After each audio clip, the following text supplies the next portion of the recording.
везем? Молочку. Молочку? Да. Документы есть у вас? Молочку.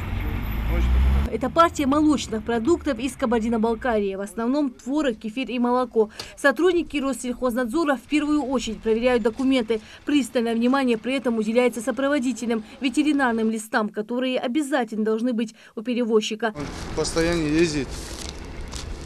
Таможенная его декларация на молочку имеется в соответствии с печатью мокрой. Ну, видно, что все налажено, видите. Документы имеются. С документами все в порядке, а значит, ехать можно без проблем с законом. На такие рейды перевозчики реагируют вполне спокойно. Каждый день, кроме воскресенья. Так проверяют часто? Да, проверяют, конечно.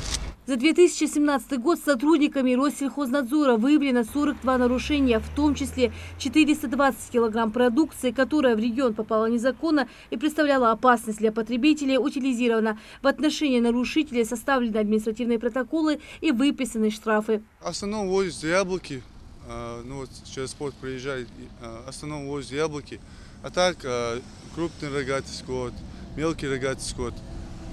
Но у людей некоторые бывают сопроводительные документы, ну, ветеринарное свидетельство на перевозку. Яблоки, да? Откуда везем?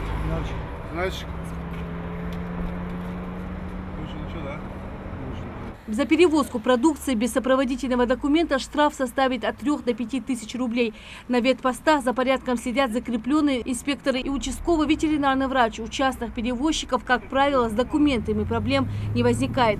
Молочку проверяем, продукции животного, ну и молочного происхождения. Бывают нарушения. Мы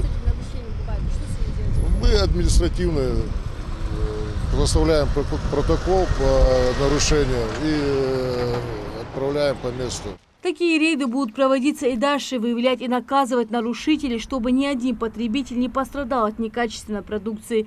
Рина Сычуева, Адам Далаков, Новости 24.